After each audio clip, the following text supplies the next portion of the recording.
Welcome to the Call to Act podcast.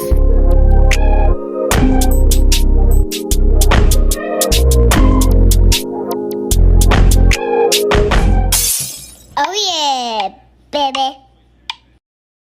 Today, I'm super excited for our guest, this man here. He's been on before. It's been a couple years, but this dude has always been just an encouragement to me in my life, just through the avenue of music. And so I believe one of the most unique voices in not just the CHH space, but just in music in general. And so my guy, Parris Chariz, on the podcast today. Thank you so very much for coming on. Thanks for taking the time. Thanks for having me yet again. I know we was trying to do it for a while, but I wanted to make sure we actually had something to talk about. Yeah. As far as the music and just things that I was getting together. So I think now is the best time than any other time we could have did it. So, yeah, for sure. I do. Every time I get on social media, I see your face somewhere. That's Been on right. all these different podcasts and stuff lately. Dude, it's awesome. It's cool to see. It's intentional. Yeah. So that's good. Like usually I'm the one to not be on camera, so it's different, but it's cool. It's cool because I'm doing it in my way, in the way that I want to do it, at my pace. It just seems like a lot, but you know what I'm saying? I'm doing it at my pace and what I feel like I'm graced to do, but, you know what I'm saying? Just more consistently and intentionally. Yeah. Why do you think that is, that you're one not to be on camera much? I don't want to. I say that loosely. Like, man, I've actually always been in front of the camera. Like, I'm a real person. You go back to my Facebook and look up all the stuff I used to post as a kid. You know what I'm saying? Like acting like I was modeling. In all honesty, you know what I'm saying? Yeah. Like you could go see that stuff. So it's like it's not that I always didn't like to be in front of the camera. It's like I didn't want to be in front of the camera to sell something. If you. When the things that you seen in Facebook, I was either alone or around people I was very, very comfortable with. Yeah. So if somebody I'm extremely comfortable with pulls out their camera, you know what I'm saying? Like I'm comfortable enough to be myself with them. But for it to be public in a public way and be scrutinized because now just because I make a certain level of music, I'm given a platform and pedestal. You know what I'm saying? I got to steward that, whether I want it or not. It's like just trying to understand the responsibility of it. I can't remember who it was because like God's opened the door for me to have several guys in the CHH space on this platform. Right. And I want to say it was either Holvey or Minnick when I had them on. I asked them about just the responsibility when you think about, say, for instance, a sermon, like when you go hear a pastor preach on Sunday morning, he's got like 30, 45 minutes, an hour, in some spaces to give a word or like try to relay a message to the audience. But like in the space that you guys are in, it's so unique. You don't have the luxury of 30, 45 minutes to get a message across. You have like 3 minutes. Get my complete message across. I do think it's weighty. I think it's a slippery slope because I also feel like it depends on if you're trying to make it a career. I feel like that's the deviating thing. Like if I just make music and let's say my object isn't to sell it, I just happen to go viral, and I end up actually becoming an artist. I never set out to be an artist. You still have that responsibility to steward that, even though that's not something you wanted. But when you're going into it like it's already a career, like it starts at the inception. You know what I'm saying? So it's a slippery slope because some people use I just make music for fun. Because I see it as painting. Like me and my wife go to a sip and paint. Like, do that mean? And if I want to sell my paint now, I got to say I'm a Christian painter, and I gotta I gotta be discipled before I sell my first painting. Yeah, I need to know how to be a good steward of my faith just to sell my first painting. No, like, but it's a fine line between being given that platform and, you know what I'm saying, just doing it for fun. So it is weighted, but I think it's case by case. It's not. I don't think it's a one size fits all answer. Yeah, my convictions, I can be very sure to say my convictions, as far as my platform, are different than Hovey's. Yep, right. In 222, I literally said, damn. I said it in a certain context, but I used the term. And not in a beaver dam type of way. You know what I'm saying? Yeah. Hovey would get, not saying people haven't given me backlash, but I've spoken controversially in my music from the jump. If Hovey was to just jump out and do that, people would, they would have a right to, you know what I'm saying? So it's a slippery slope. You know what I'm saying? Even us having the same goal of expanding the kingdom of God. Yeah. You know what I'm saying? Reaching the lost through our testimony. It's just totally different approaches. And I don't know, we can't judge the weight of somebody else's purpose based on our preferences or convictions. Yeah. It kind of puts artists especially in definitely a unique avenue, because there's different I guess I'm trying to think of the right word to use, different expectations for Christian artists. And you hear some people that criticize Christian artists the most. Like, you look at their life and you're like, man, you're not living the way that you even want these dudes to live, and yet you're going to try to call them out, you know? Man, a lot of it too is the heart. Like, we can't, a lot of people judge, they're casting their judgment based on, like, man, I know you're doing this for this reason. Yeah, like they know. Like they know your heart. You suspect, you assume that I am, but even if you may, and that's the slippery slope, because you may be right. And that's the art of pride for the artist. Like, man, I'm getting called out. Like, are they spot on, or are they off? If they off, then for sure. But it's the slippery slope, and you know what I'm saying? That's why I even say in my music, I wasn't calling nobody out. I can't call anybody out. Yeah. Lest I be called out about my stuff. Like, there are stories that I've never told that I wouldn't want told. You know what I'm saying? Yeah. So I can't see something that I don't prefer and choose to judge it because I don't deal with that. But what about what you do deal with? You know what I'm saying? That would be always my question to guys, artists or non-artists. Like, man, like, what do you struggle with? Just think about it. Even if it's like, man, I try not to eat sugar and I can't stop eating sugar. You make vows that you don't keep. Yeah. Like, I would just ask people, that would be my thing. Yeah. Dude, I'm going through, I got the opportunity to lead some friends of mine in a summer book series. We're going through a book by, Levi Lusko. He's a pastor from a church in Montana called Fresh Life Church. Okay. So you heard of Passion, like the Passion Conference in Atlanta, where like all the colleges come together. I have now.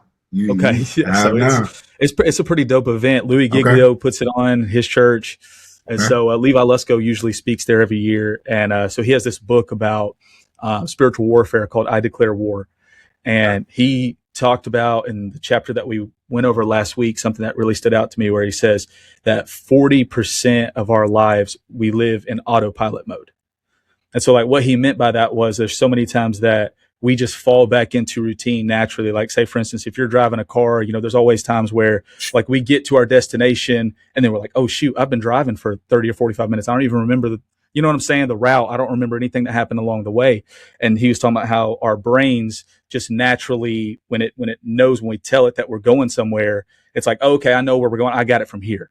And it's like, it's almost like the same way with our faith, with our walk with Christ, in a way that it's like, okay, my natural instinct is I see and I know what you're doing, even though it might not be your heart. Like, I know what you're doing because I've seen this before, or I feel like I've seen this before. Therefore, I just come to this conclusion, whether it be correct or incorrect. This is how I see it. And this is how it makes me come to, I guess, falling back into that autopilot of like, that's what I've seen before. So that has to be the logical conclusion. You know what I mean? I don't know if that makes sense or not, but you basically saying like, because I've seen this and I've experienced it with these people, it got to be true for you too. Exactly.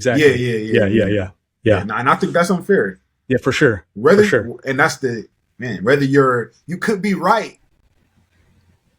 You could be, but I don't think this, in certain cases, I don't think it's fair, especially if you don't have a relationship with those people. If I got a relationship with you, you know what I'm saying? Yeah.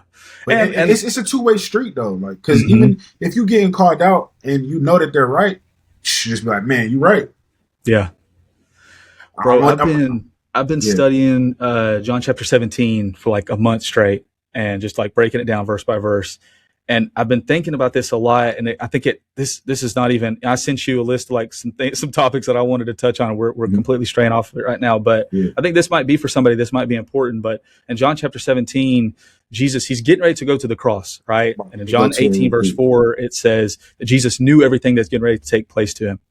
He knows everything that's about to happen. He knows he's about to get beat. He knows he's about to get whipped. He knows he's about to go to the cross, and he could have been praying like, Father, I'm not doing this. I'm out. There's got to be some other way. And we know the other gospel accounts tell us that he prayed 3 times. If there's any other way, like let the cup pass.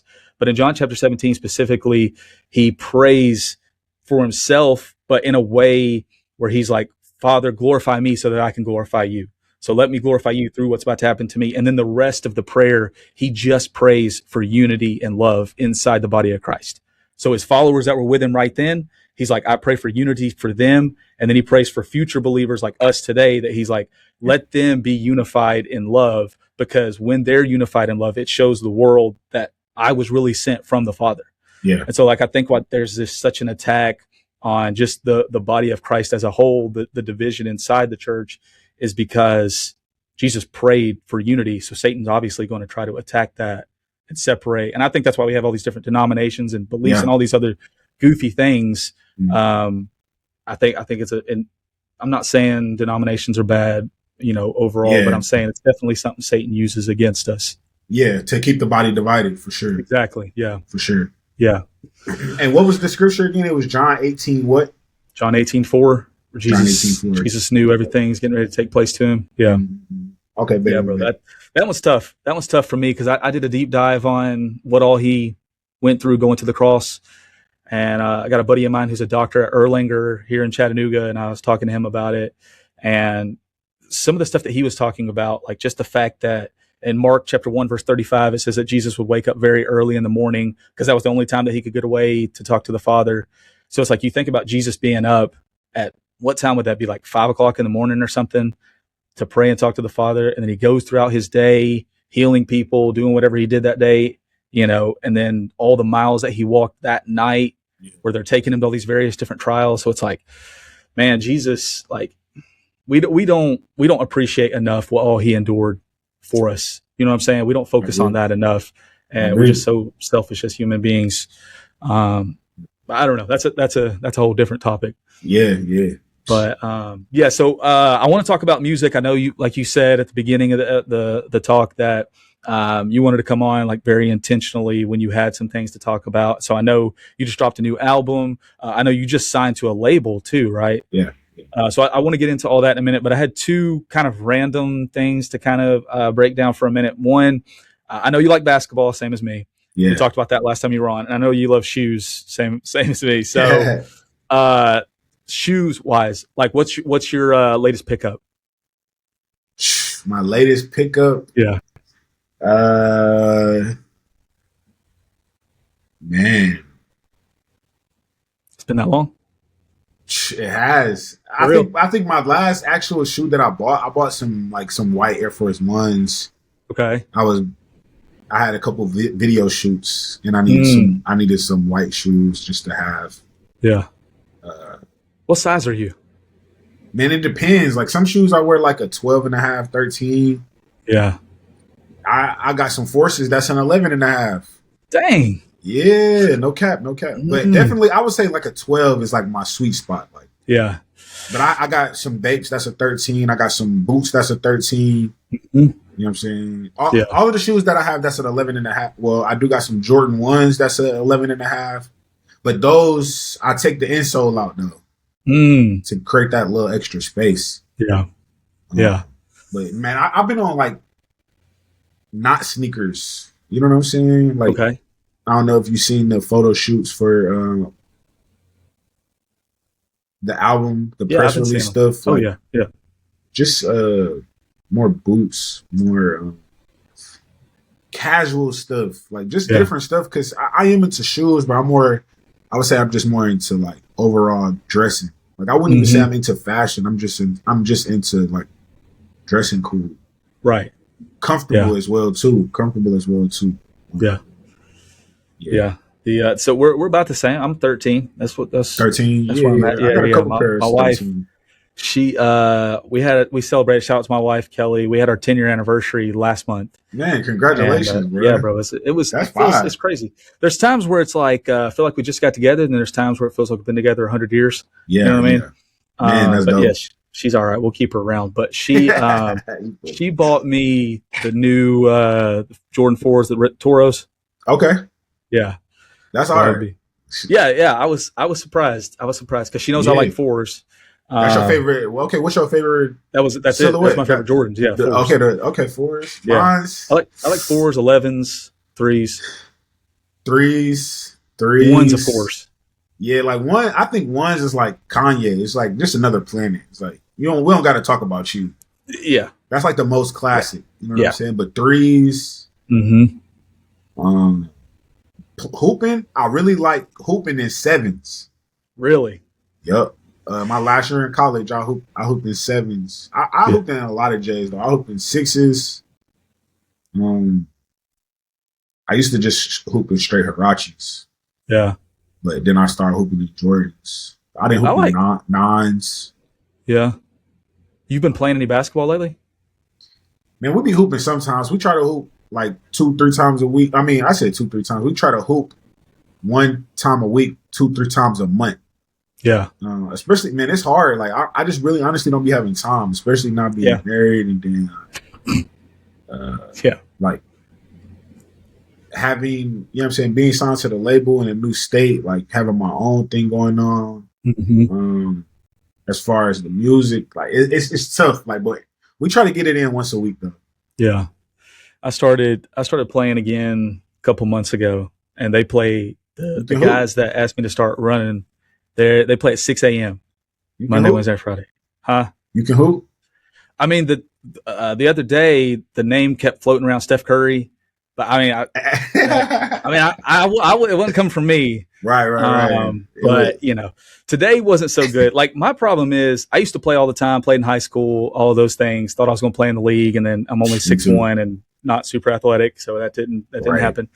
But, so they asked me to start playing with them, and I haven't played like for real. And like, cause I'm 32, I haven't played in probably 10 years. You know what I mean? Like 7, 8. So I started running with them, and I realized very quickly how out of shape I am.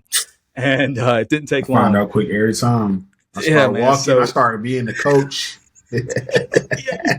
You start quarterbacking. I start quarterbacking. Oh, yeah. Talking mess. Yeah, you start telling them young guys, hey, why don't you switch with me? I'll stand here and, you know. Just do this. Just do this and we'll score. Exactly. But they had we'll jump into the music. I was just going to share this real quick. There was a guy playing with us, an older guy. And I say older, I mean, he's straight white hair. And he's got a little bit of a shot, and he's in shape. You could tell he still gets after it. He gets up and down. Yeah. And I had hit a couple shots in a row, a couple threes in a row. We just needed a 3 to win it. So I go down to the opposite corner. He's dribbling up, and 2 of our guys turn around, just set me a pick. They're like, "Oh, he's hot. Get him the ball." And he's pointing at me like I'm thinking, "Oh, he's going to get to me, right?" So I start running, and I don't want to run as it is because I'm wheezing. You know what I'm saying? At this point, it's the end of the game. So I sprint because I'm trying to get around these screens. They set a double pick for me. As soon as I come up top of the key, I'm already thinking we're about to hit. He's going to give me the ball. I'm going to hit a 3. We're going to win. Right. And as soon as he's dribbled, looks at me, I come up to the top of the key, standing right there, just wide open. My defender's not even near me. He just turns, tries to go to the basket, do a little layup, misses it. I'm like, why'd you make me run up here? You know what I mean? Like, I would have stayed in the corner for that. Like you said, pointing at you, telling them to run the play for you and not doing it. Like, he knew in his mind the whole time he was not passing it. No. That's what I'm saying. It did me dirty. I was like, man, what? I'm out of shape. You know I'm out of shape, and you're going to make me run, and then you're going to go reason. Terrible. So the album, The World Is Watching. Yes, sir. Great album, by the way, dude. I love it. Every song on there, I love it. Some songs stood out to me more than others, obviously, which for everybody, music is subjective. But overall, like, what are you hoping to get across with this album? The end. The the end, the end of the story, the end. It's like it was like a series. Yeah. Polaroid, Waves World, In My Weakness, 2045 Airwaves, Take You to Paris, and The World Is Watching. Man, I'm just done. Like, it's a new season of life and a new season of creativity. That's what I hope. You know what I'm saying? People get the most. For those who didn't know, like it's a world that I built. You know what I'm saying? That it's just my real life, but I kind of told it in a storybook form, a sonic storybook form. Mm-hmm. You could follow along. Yeah, man, that's the main thing I wanted people to get from it. And secondary to that, with self-reflection, self-awareness, just understanding what God's not done. Whatever it is you're going through, you have another breath to choose the right thing. His grace is sufficient. That's what I had to tell myself. That's what I had to remind myself. His grace is sufficient. It's not a license to live however you want to live, but his grace is like a calling to live how he wants you to live. His will is for you to live, you know what I'm saying, an abundant life. He says in this world, you know what I'm saying, we're going to suffer, but we're only suffering because he suffered. And we're going to be able to be with him in his glory. You know what I'm saying? As long as I'm self-aware, I think it goes back to what we were talking about earlier. And I said it in God's Not Done. Nailed to a tree and I'm complaining about music. It's like all of these situations that happen in our real lives, all of these situations that happen, these fake platforms that we built for ourselves through our music and our Instagram pages and our podcasts, and we're not gracious, we're not grateful enough for, you know what I'm saying, God dying for us to say, maybe today I'll follow the rules. Maybe I'll choose God tomorrow. You know what I'm saying? I think we're all victims of that. And I think we can all agree that because if you're not a victim of that, that means you're perfect. Yeah. If you ain't a victim of that, you're perfect. And you got it. If you perfect, man, keep being perfect. You got it. But if you don't believe that everybody is perfect, then we are on one accord. And if we can stand that, okay, let me have grace for you, because I definitely want grace. Even when I do righteously judge, I'm going to righteously judge with grace and with love, so that like you said, so the body is still unified. And for me, I think that was my main goal, was to show that, man, you're not going to be able to surprise anybody with any stories about me, because I didn't told them all. But I'm going to tell them myself. You know what I'm saying? Yeah. I'm going to live in front of you, so you know that, man, you know who saved me, because if it was up to me, I'd be dead. So I'm overly grateful for his mercy. I'm just going back to this just because this is where my heart's been lately, like at John 17. Yeah. Man, like Jesus prays to God the Father, and he's like, he says something like, talking about future believers, that they were yours and now they're mine. That they were once yours and now you've given them to me. And I was reading this one commentary by this guy named, I want to say F.F. Bruce is his name. And he was talking about how we always look at Jesus as a gift to the world. which he was, right? And, somebody might be listening to this or watching this and they're like, yeah, I've heard a pastor around Christmas time be like, yeah, God gave the first Christmas present, which is corny, but God gave the first, Christmas present to the world with his son, Jesus. It's like, yeah, that's true. I mean, like Jesus is a gift. He's our Lord and Savior and all those things. But Jesus says in that prayer that we, the body of Christ, are a gift from God the Father to God the Son. Mm. And like, if we're looking at our lives in that way of like, I'm a gift from the Father to the Son, that I feel like changes our whole perspective. It does. Because it's like, I want to live in a way that is like an honoring and pleasing gift to God the Son. That it's like, dang, God looked at me as precious enough to give to the Son as a gift, right? And Colossians tells us all things was created by Jesus, for Jesus, and through Jesus. And it's like, I'm a gift from God the Father to God the Son when he could have had anything. Like, it doesn't make sense. But that, like you talk about gratitude, that to me, it takes it to a whole different level, because it's like, man, who am I to beat myself up or beat somebody else up when God says I'm worthy enough to be a gift? You know what I'm saying? Yeah. And he say your righteousness is filthy rags. Exactly. Like, it's disgusting to him. Yeah. Your righteousness, let alone your filthiness. You can do everything right, and he can be like, man, get away from me. I never knew you.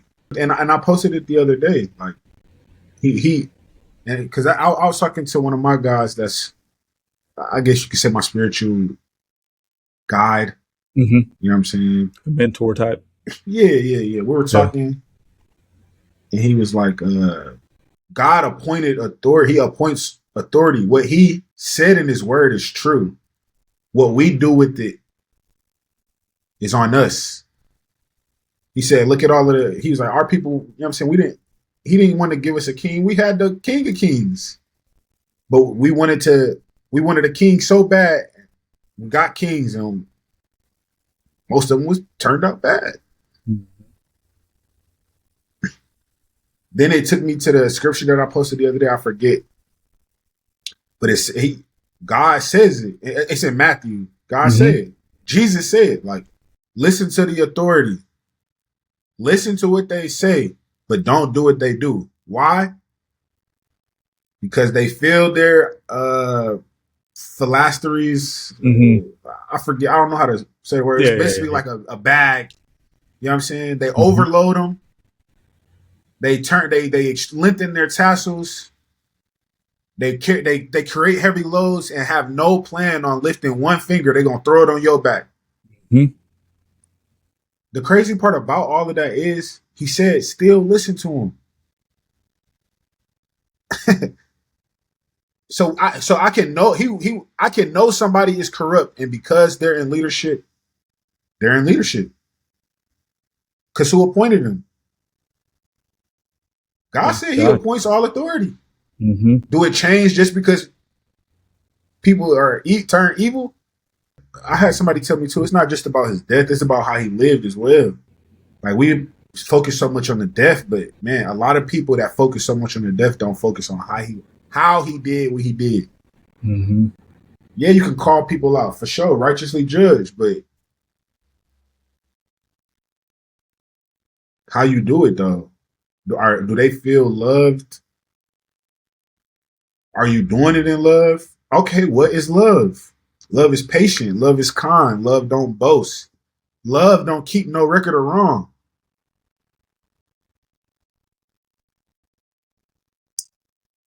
It's, you know what I'm saying? It's just gratefulness for his grace and mercy, I think.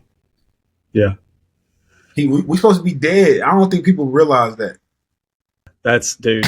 Ephesians chapter 2, it says at the first verse, it's like, you were dead in your trespasses, and people don't realize that. We don't thank God enough. I think he says in chapter 5 verse 8 that Paul says you were darkness. And like you think about that, like, not that you were walking in darkness or not that you love the darkness. He's like, you literally were darkness before Christ. Mm-hmm. Mm-hmm. And you have to choose him. That's how you gotta get born again. Like, you gotta choose him. It's like, man, I'm here. I've always been here. Mm-hmm. He just stick his hand out like, man, I'm here. What you gonna do? Yeah. You gonna take my hand or you gonna walk away from me? And then when everything bad, still blame me. I'm grateful that I could have done something like that and lived that way for 10 years and had a revelation tomorrow and live a completely different way for the next 10 years. And I'd be saved and get into heaven. Praise God that I can change my mind tomorrow. Yeah. You know what I'm saying? And I don't think people, like you said, I don't think people realize, like, bro, you supposed to, his love is, bro, you're supposed to die. Mm-hmm. Aaron's sons lit an incense at the wrong time, trying to be funny. Right. They got roasted, literally. And God told, man, I dare you to grieve him. Mm-hmm. Not because he's a mean God, because he understands, bro, when I set a rule in the foundation of the land, it's going to kill you if you don't follow it. Because I made all of this. Yeah. It's not me being mean. It's just how it works. People think God is like, bro, no, it's just how it works. Yeah. That's why I have to send my son, because how it works when I created it is there has to be an ultimate blood sacrifice. Mm-hmm. So it's going to be, I'm going to send the ultimate lamb. Yeah. The purest lamb. The first. The only. Mm-hmm. I don't think we realizing, like, man, like, he ain't just come here just. But it's cool though, for they know not what they do. Yeah. Me too. They ain't even for I know not what I do. And that phrase that Jesus said on the cross, like, you know, we read it in the Gospels and it's just quoted one time, but in the Greek, it's like a continual, like he was constantly saying from the cross, Father, forgive them. They don't know what they do. It wasn't just a one-time thing. It wasn't a one-time thing. He just kept saying it. And it's like you think about Jesus on the cross. I heard a pastor talk about a while back, like, you know, where in the Gospels it talks about how Jesus said, I thirst. And one of the Roman guards tried to hold up a rag to him, a sponge, to try to give him some sour wine. And Jesus wouldn't take it. Have you ever heard why Jesus wouldn't take it? Do you know why that was? Mm. So apparently in those days, Roman guards, they could be gone for, you know, weeks at a time from their home. And so if they're out on the road, every Roman guard would carry a sponge with them. And what they would do with that sponge is after they got done using the bathroom, they would use it to clean themselves. So like it was essentially used toilet paper, right? So he took that, dipped it in sour wine, held it up to Jesus's lips. And Jesus is saying, Father, forgive them. They know not what they do. And he's trying to shove, basically used toilet paper in the mouth of the Creator as he's saying, forgive them. They don't even know what they're doing. And it's like, I didn't know that. Yeah, bro. It's crazy. Like, and I think about Jesus' words, seek and you will find, knock and the door will be open unto you. Like when we truly get a desire to seek, when we truly get a desire to try to find out more about who he is and what he did for us, like it just opens up, like the word that you keep saying over and over again, gratitude. Like it just opens up a whole new door of gratitude, because it's like, dang, Jesus, like I do not deserve for everything that you did. I don't deserve it, like what you did for me, but like I'm so grateful for it. You know what I mean? I'm grateful. Yeah. And so like to think about areas that we stumble in, or areas that like we trip in continually or whatever. One of my favorite songs on the album was Healing Up. All right. So can you kind of like, was there a specific incident that kind of inspired that song, or was it just looking back at things in your life? Or yeah, I mean, I did talk about a specific thing in the second verse, but it was just genuinely like realizing, man, like I'm still a work in progress. You know what I'm saying? It's because really, I was just talking to myself. I heard they out here begging for attention. I ain't seen enough. Lying every month, selling faith to make a buck. But who am I to judge? When I lost to lust, you know what I'm saying? Like, even though I see things going wrong in the world, like, man, like, I gotta be the change I want to see. So if I'm not working on me and walking out that real life, like, how can I? You know what I'm saying? Yeah, it's a pretty well-known scripture. Don't How can you look at your brother and try to take the speck out of his eye and you got a log in your eye? Right.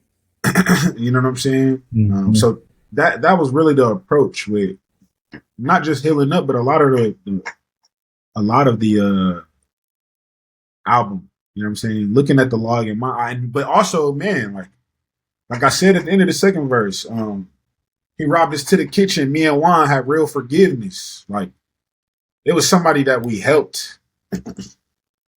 Let him stay with us. You know what I'm saying? He got kicked out of his crib. We let him stay with us. And he ended up stealing from us a lot of valuable things. And man, luckily I was already on my way out. You know what I'm saying? He just stole some of the leftover things that I had, but he took a lot of Juan's real belongings. And Juan had the right and the opportunity to harm him and chose not to. You know what I'm saying? Chose not to. Chose to just understand that this kid don't understand what he just did because the stuff was gone. He boosted the stuff. Am I justified to not want to work out my healing and go back to my old ways in that moment? Yeah, I feel like I'd be justified. Saved or unsaved.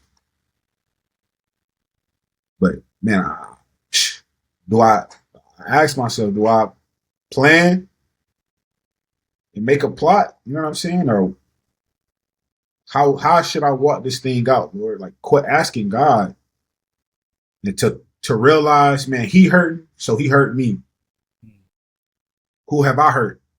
Yeah. Oh, I hurt this person. I hurt this girl. I do remember when I stole this from that dude that one time, and it was just a little couple of chips, but I took it from him. Yeah. Stealing is stealing. Yeah. You know what I'm saying? Like, yeah, for sure. That's kind of the layers. Dude, I appreciate your like vulnerability in all your music. That's one thing that I've always really respected about you. Like you're real, you're genuine, like even like just the way that you kind of walk out just different thoughts and ideas like from your past or just in general, you know, not a whole lot of people are willing to open up because everybody wants this persona of like, I've got it all together. Right. You know what I'm saying? Right. So I've always really respected that about you. Yeah. Yeah. I want that persona too. I'm just not willing to lie about it. Mm-hmm. Yeah. You know? Well, I think Jesus came to set us free. Galatians chapter 5, verse 1, for freedom, Christ came to set us free. Jesus says, who the Son sets free is free indeed. And so like, we're supposed to live in freedom.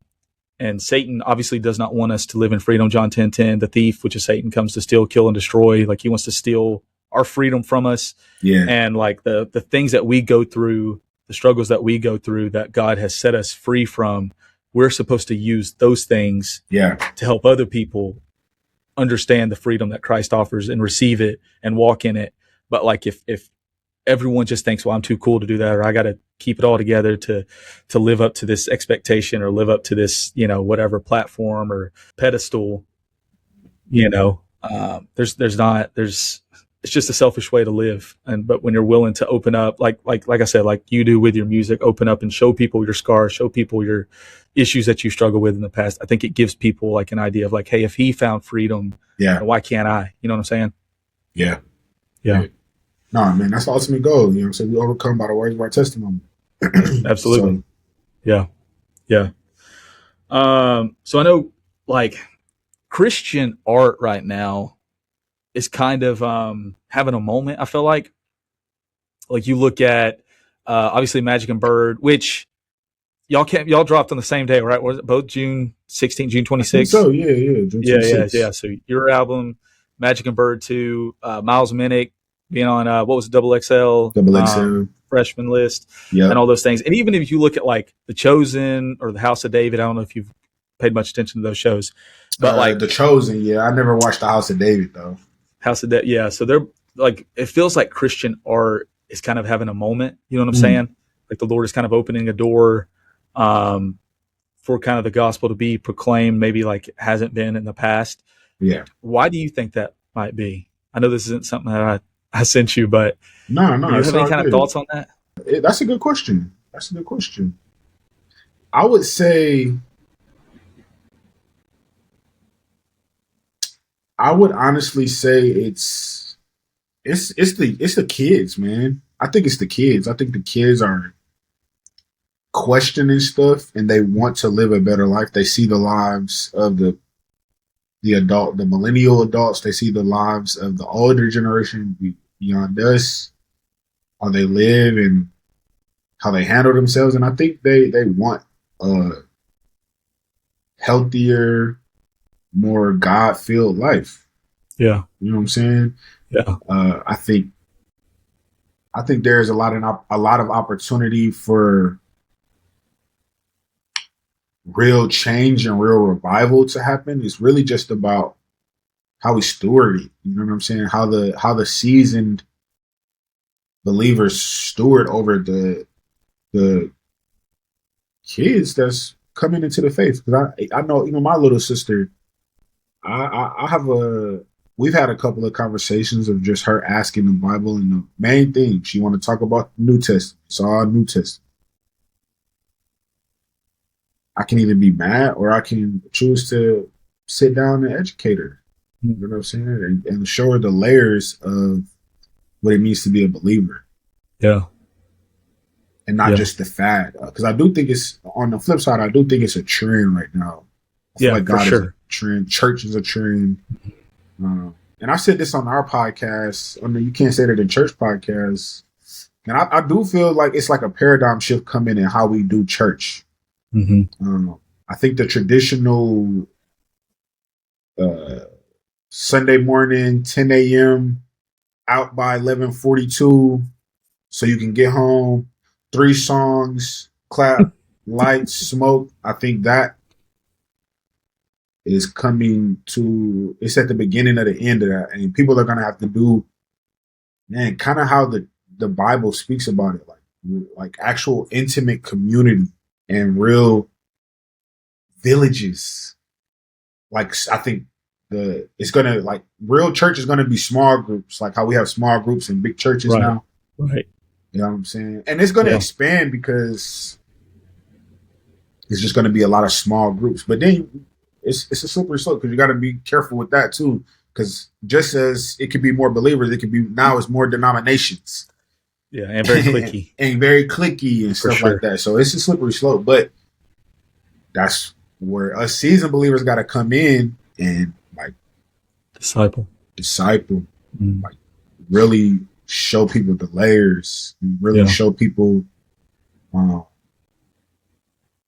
the cause and effects of the way that this life is going to be lived. Because I believe another thing too, like I don't believe a lot of new believers, and this is kind of a side note, I don't believe a lot of new believers but understand that it's not all good. And I do think because they know they've seen the darkness pushed on them so much that they think that this side is just, all right, man, this is the side where the grass is always green, the sun is all, and it's like, yeah, man. And that's why I tell my little sister, no, you need to read that Old Testament. Context is key. For sure. So yeah, that's what I would say. Like, as far as the what I see of it, the bad of it being a trend, and then the good of it being something I think these young people are really seeking after.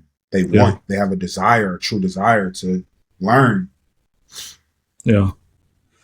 Dude, yeah, discipleship is big because I think you're 100% right that new believers, even maybe people who were raised in the church but started like taking their faith seriously for themselves, and they start actually walking the walk, like the Christian walk. Like for me, I rededicated my life to Christ at the end of 2020, so it's like 6 years. In the last 6 years, a lot of points in my life have been hell, dude. Like trying to walk with Christ, you know what I'm saying? And it's like I've had more thoughts, you know what I'm saying? More issues with, I wouldn't say my wife. Me and my wife have had great. It's been great. We've gotten normal stuff though, but like stuff with the kids, you know what I mean? Like stuff that I didn't expect to be facing as a father, you know what I mean? And so it's like Satan, when you reason in your heart that you're going to be a son or a daughter of Christ, that's when Satan's going to come after you, because he wants you to be like, forget this. You know what I mean? Like this ain't worth it. Like if this is the abundant life that I heard about, I don't want it. You can have it. Right. And so people need to know that. Now, I will say this, while it has been hell, there's also been more joy and more fulfillment and more like I'm sitting here talking to one of my favorite artists right now. There's no reason for Parris to come on this podcast. You know what I'm saying? God opened that door. And it's like, I'm like, thank you, Father, for that. Like I had God allow me to get Marty. Yeah. He came on right before he dropped I think it was Flop Era, or it might have been Flop Era 2. Okay. One of the two, regardless, it was before the album dropped. And he was like, hey, man, what do you think about the album? He sent it to me. He sent me the whole album. And I listened to it before it dropped. And I was just like, dang, I remember I was driving down the road on the way to work and I was listening to it. And I was like, dang, God, like, what's going on? Like, I listened to, you know what I'm saying? Like, it doesn't make sense. Right. It don't make sense. Like, no, I'm like, what is going on here? And I told him that next time, because he's come on a couple times. He's coming on again in a couple weeks. But I told him the next time that I spoke to him, I was like, bro, like, that meant a lot to me. That was like a big God thing. You know what I'm saying? Yeah. You might have not even thought too much about it. And he's like, no, I only allowed a couple people to listen to it before I dropped it. And I was just like, dude, that like, it got me a little bit emotional because I'm like, God, I don't deserve that. I'm not always the best son to you. You know what I'm saying? But you're always a good father. Despite the fact that I'm not a good son, you're always a good father. And it's like, that's that grace, you know? That's that grace. Yeah.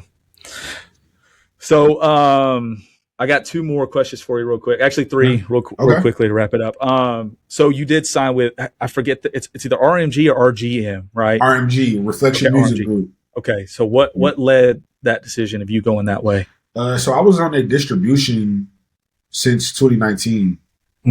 Like right after my project In My Weakness, I went with Doc. He just had a better offer and kind of the same kind of resources that where I was at Foundation, or at least what I was getting at the time, just a better points deal. So I took it and we did 2045. What else did I do with RMG? Airwaves. I think that's it. Yeah. Everything else, like I was getting out of my deal and then dropping mixtapes and then getting back in the deal. And that's what we did, Take You to Paris. And then once we did Take You to Paris,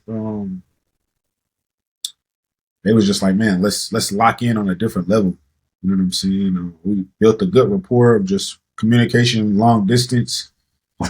So they wanted to lock in. And for me, I needed help, man. I was doing everything on my own, no connections, just relationships that I built over the years and the little money that I was making. You know what I'm saying? Just putting it back into the music. So I needed some help. So they offered some help. They offered some education. They offered some functionality for my business, World 45. And we just kept building, bro. And it was one of the best decisions I made in my career. So we're just trying to take it up to the next level. Yeah. I love it. Yes, sir. I love it. So you got a new podcast. Well, I say new. It's been going on for a little while with Derek Minor. No, it's new. It's only been 6 months. It's only been 6 months. Yeah. Okay. So with Derek Minor, I didn't know, because obviously I'm a big fan of Christian rap. You know, I've been for close to a decade now. Yeah. I didn't know that you guys were like tight enough to start a podcast. Man, I didn't either. Okay. I didn't either. Man, it honestly just started from a conversation. It wasn't even something we planned out, to be honest. Me, Few, P-Sun, and Aha Gazelle, we were just talking one day. We was all having a conversation.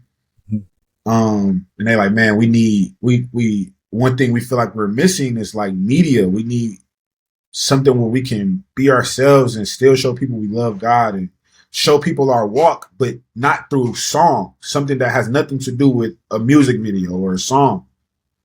And, you know what I'm saying? It was a few-hour conversation. We talked, and I don't know, maybe a few days later, maybe a week later.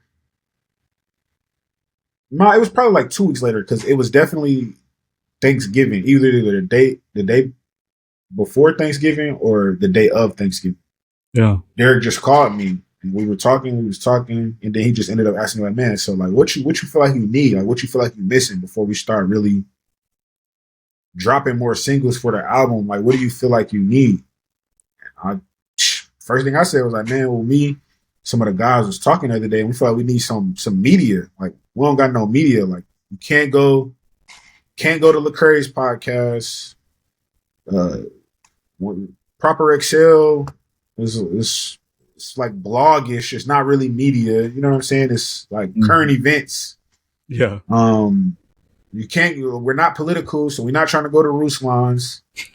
I mean, how many? You know what I'm saying, KB. I don't even think KB really be having guests, and his podcast. It doesn't seem like it. His podcast is more theological and like it's not somewhere.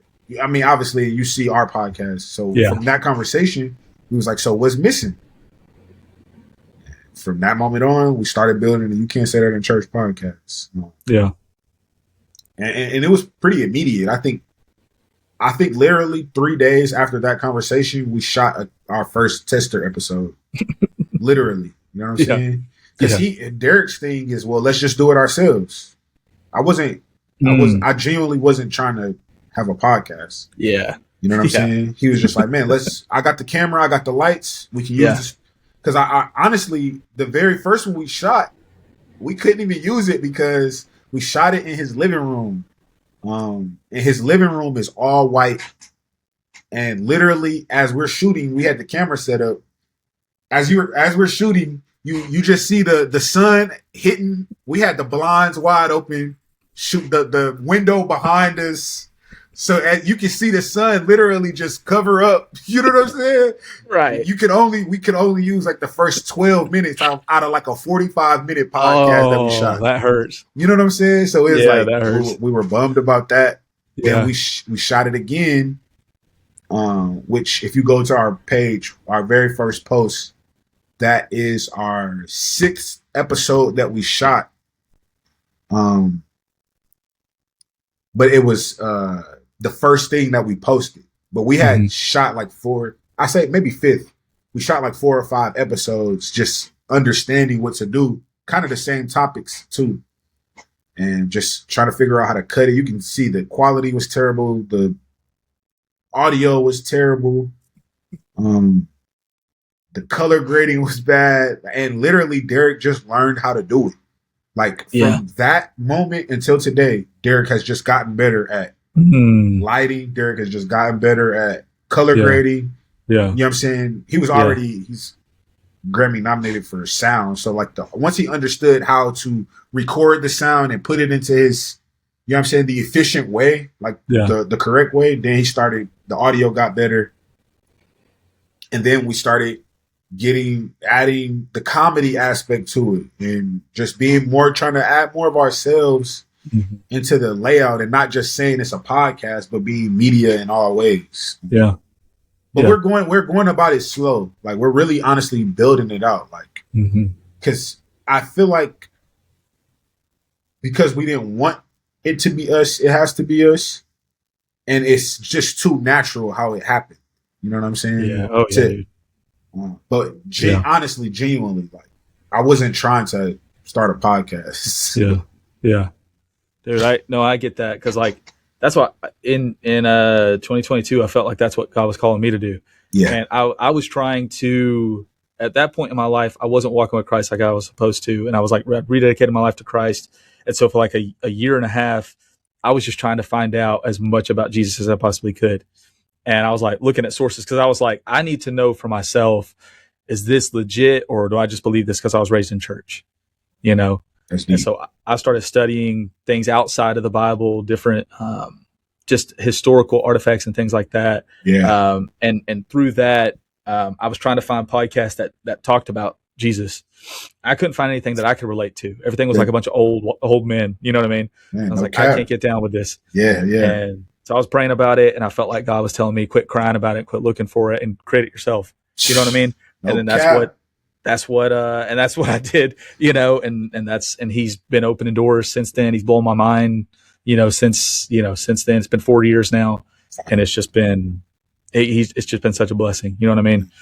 And so I don't want to take too much more of your time. I've already went over 30 minutes over what I told you. But one more thing before we get out of here. So I know you're going to be at Holy Smokes. Yeah. So I got a men's conference that I'm going to in Nashville that same day. Okay. So I'm just saying. What you said? Are you trying to link up? You trying to get some? You trying to get a burger? Yeah. Man, something. Man, we could definitely try to do something. I'm gonna have my wife and my team with me. Mm-hmm. I got I'll be coming from a show from Atlanta. Yeah. But just. Well, you still in Tulsa? I don't want to. No, I'm in Nashville. I live in Nashville. Okay. Yep. So I'm in Chattanooga, so I'm not that far. Oh, you live in Chattanooga? Okay, yeah. That's like what, 2 hours? Something like that. Yeah. Yeah. But no, I was wanting to come to Holy Smoke, but But then I signed up for this men's conference. It's going to be Jonathan Pokluda. I don't know if you know him or not. Mm-hmm. He's one of my favorite guys to listen to. And then this dude named he's a pastor. Yeah, from a church in Waco, Texas. Okay. Creek. Okay. Yeah, he's dope. He's really good. Where's the conference at? I don't somewhere in Nashville. I don't remember. It's not a church that it says. It's like an event. Yeah, it's like a. What are some bigger places in Nashville? Like arenas. Right. Oh, Bridgestone. Yeah, that might be it. Actually, it might Bridgestone. be. That's where it's an arena. It's an arena. That's where the hockey team play it. On Broadway. Maybe. I don't know. It's been a minute. Like my buddy is the one that sent me the link because he knows I like JP. That's that pastor. Yeah. He's like, hey, you want to go to this? And I was like, yeah. So I signed up for it. But it's like 3 different speakers. One guy's named Joe B. Martin. Okay. He was on Ruslan not that long ago when Ruslan went to his mega church because people were dogging his church or whatever. Bald headed guy with a long beard, white guy. And then this dude named Robbie Gallaty. He's a pastor in Nashville as well. But okay, those are all the speakers. Yeah, 3 speakers. Fire. And I want to say it's like 4 hours or something like that.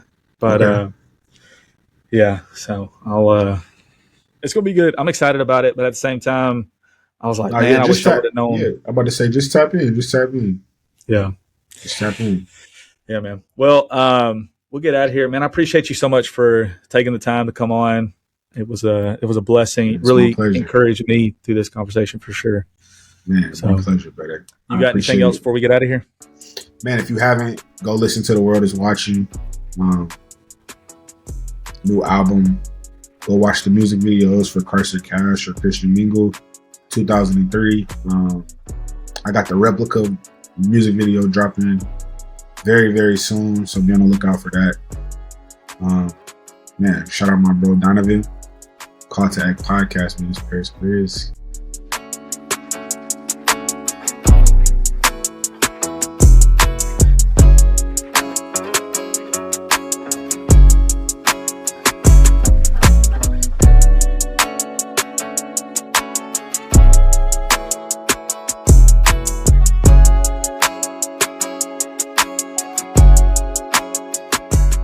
You're a preacher, bro.